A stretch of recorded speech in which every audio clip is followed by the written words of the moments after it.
जब दूसरे हाउस में और 8वें हाउस में कोई भी ग्रह नहीं रहता है तो ये उन हाउसेस के लिए काफ़ी संकटपूर्ण होता है, काफ़ी कैटास्ट्रॉफिक होता है।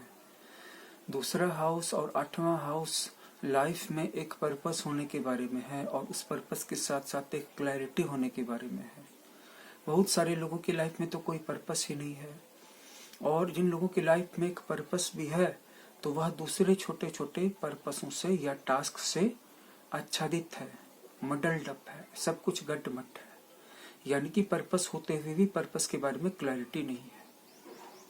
इसके एक एक हाउस को आगे बढ़ा दें, दूसरे से तीसरे में आ जाएं और 8वें से 9वें में आ जाएं, तो तीसरा हाउस और 9वां हाउस तो ये अपनी पर्पस को लेकर के काम करने की इच्छा के बारे में है, उत्साह के बारे में। अगर तीसरे हाउस में और अगर 9वें हाउस में कोई भी प्लैनेट नहीं है तो आपके अंदर में अपने गोल को लेकर के काम करने की कोई इच्छा ही नहीं रहेगी, उत्साह ही मर जाएगा। लेकिन पहले ये तो पता होना चाहिए कि पर्पस है क्या, पर्पस की क्लैरिटी क्या है, कैसे मिलती है। दूसरे भाव में और 8वें भाव में किसी भी तरह का कोई ग्रह होना चाहिए। अगर वो ग्रह वहां आपको फेवर करते हुए बैठे हुए हैं तो आपको अपने पर्पस के बारे में क्लैरिटी आसानी से मिल जाती है और पर्पस भी मिल जाता है। बस ये पता होना चाहिए कि आप किसके लिए लड़ रहे हैं, या फिर कम से कम ये पता होना चाहिए कि आप किसके खिलाफ लड़ रहे हैं। इसके बाद काम करना आसान हो जाता है। दूसरे भाव में और 8वें भाव में अगर कोई भी ग्रह ना हो तो पहले तो पर्पस को ही सेट करने में कठिनाई आती है। हम बहुत सारे ऐसे टैलेंटेड स्किल्ड लोगों को जानते हैं, ऐसे जीनियस लोगों को जानते हैं जिनके अंदर में बहुत सारी प्रतिभा भरी हुई है, बहुत नॉलेजेबल हैं, बहुत ज्ञानी हैं, बहुत पढ़े लिखे हैं, बहुत अच्छा वर्क करते हैं। लेकिन जब आप उनके चेहरे को, उनकी आंखों को देखेंगे तो वहां पर एक तरह का शून्य सा नजर आएगा। ऐसा शून्य क्या है? ऐसा वो अपने बारे में दावा करते हैं कि कोई भी गोल ना होना मेरा गोल है, किसी भी पर्पस का ना होना मेरा ग्रेटर पर्पस है, क्योंकि इससे मुझे किसी भी पर्पस के साथ एडेप्ट होने में सहायता मिलती है। उनके कहने का ये मतलब है कि मैं अपनी लाइफ में कोई भी गोल सेट नहीं करता तो इससे क्या होता है कि मेरा दिल और दिमाग खाली रहता है, और जब भी मैं किसी छोटे या बड़े काम को हाथ में लेता हूँ तो थोड़ी देर के लिए उसको ही अपना गोल बना लेता हूँ। तो इससे क्या होता है कि मुझे किसी भी गोल के अनुसार ढल जाने में हेल्प मिलती है। वो ये तर्क देते हैं, लेकिन सच्चाई ये है कि वो इस तरह के बने ही नहीं हैं कि वो किसी लंबे टाइम वाले गोल को लेकर के चल सके, उसके लिए लगातार काम कर सके। इसके लिए दूसरे और 8वें भाव में किसी भी तरह के ग्रह का होना जरूरी है। अगर वो ग्रह आपके विरोधी नेचर के हैं, अर्थात आपके लगने के साथ उनकी कनेक्शन नहीं है, आपके लगने के साथ उनकी मैत्री नहीं है, शत्रुता है, दुश्मनी है, तो इस सिचुएशन में आपको जो अपनी लाइफ का गोल है वो काफी कठिनाइयों, उलझनों और बड़े बड़े टफ लेसन्स के बाद मिलेगा। बहुत सारे बिटर लेसन्स आएंगे, बहुत कष्ट होगा, बहुत बड़े बड़े सबक आपको मिलेंगे, तब जाकर के आपको रियलाइजेशन होगा कि अरे आपकी लाइफ का पर्पस तो ये था और आपने इतने दिनों तक अपना समय यूं ही गुजार दिया, अपने लक्ष्य के लिए आपने तो काम किया ही नहीं जो आपका लक्ष्य था, या आप इस तरीके से चले ही नहीं। तो ये दूसरे भाव में और 8वें भाव में किसी भी ग्रह के होने से होता है।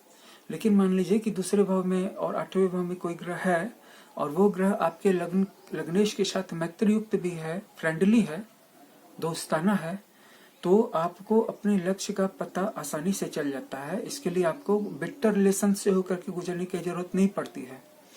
और मेरा अपना ये मानना है, चाहे आप किसी की जन्म कुंडली का समय जानते हो, बहुत सारे तो ऐसे भी लोग हैं जिनकी जन्म कुंडली का समय उनको पता नहीं है, तो ऐसे लोगों को भी अगर आप इंक्लूड कर लें और उनके जीवन को ध्यान से देखने की कोशिश करें तो आप देखेंगे कि जिसको अपने आने वाले साल, 5 साल या 10 साल बाद एक जिनका गोल सेट रहता है तो उस गोल तक वो किसी भी तरह से पहुंच ही जाते हैं, और रास्ते में आने वाले किसी भी तरह की बाधा को मुकाबला करने के लिए, उसे लड़ने के लिए, उसको सॉल्व करने के लिए, उसको हल करने के लिए वो तैयार होते हैं।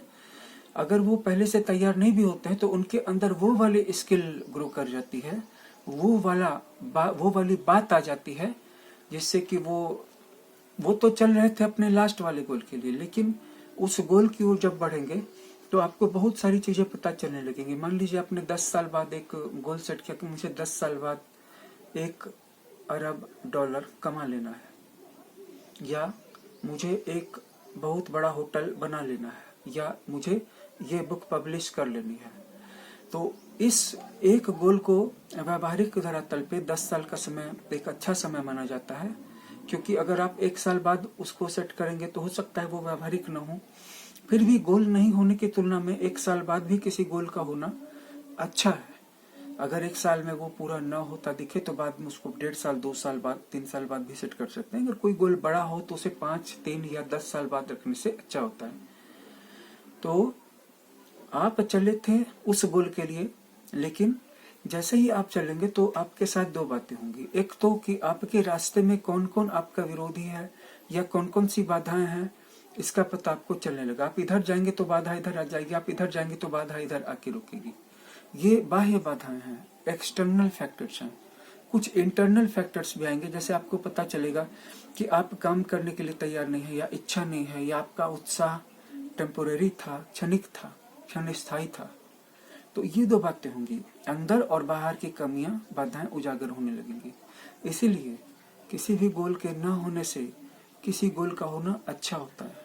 और जो लोग ये कहते हैं कि मेरे अंदर में किसी भी तरह का गोल नहीं है, तो वो सिर्फ इसलिए कहते हैं कि उनके अंदर में काम करने की इच्छा नहीं है, प्रवृत्ति नहीं है, या वो अपने आराम के साथ मजाक नहीं करना चाहते हैं।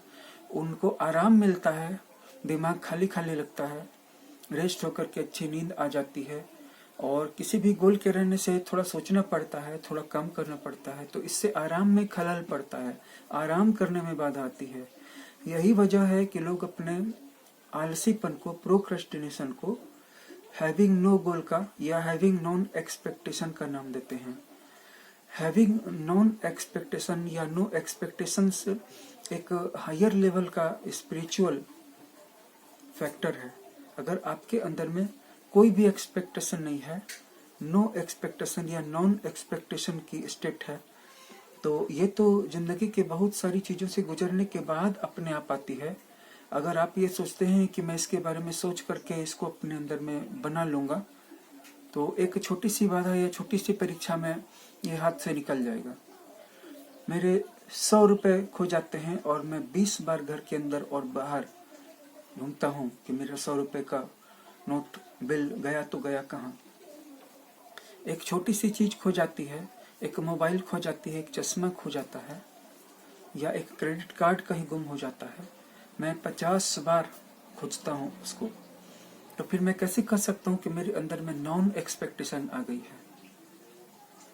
ये नॉन एक्सपेक्टेशन या हैविंग नो डिजायर्स की स्टेट जो है, ये उसको कहना अच्छा लगता है जो सब कुछ पा चुका है। फिर उसके बाद भले ही वो छोड़ दे, लेकिन वो छोड़ेगा क्या जिसके पास कुछ है ही नहीं। और फिर अपने आप से कोई काम करवाने के लिए बहुत ज्यादा सेल्फ कंट्रोल और सेल्फ डिसिप्लिन की जरूरत होती है, जो बहुत सारी राशियों में होती ही नहीं है। तो ये कहना बिल्कुल ही गलत है कि मेरे अंदर में तो किसी चीज की इच्छा ही नहीं है, क्योंकि मैं इतनी महान दर्जे की आत्मा हूँ। पहले एक गोल रख करके देखिए, पहले ये देखिए कि आप काम भी कर पाते हैं या नहीं। और काम करने के लिए बहुत सारे स्किल्स को लर्निंग करने की जरूरत होती है, उसके लिए क्यूरियोसिटी की जरूरत होती है, इसके लिए सीखना पड़ता है, फिर काम करना पड़ता है। ये सब लोगों के बस की बात नहीं है। तो चलिए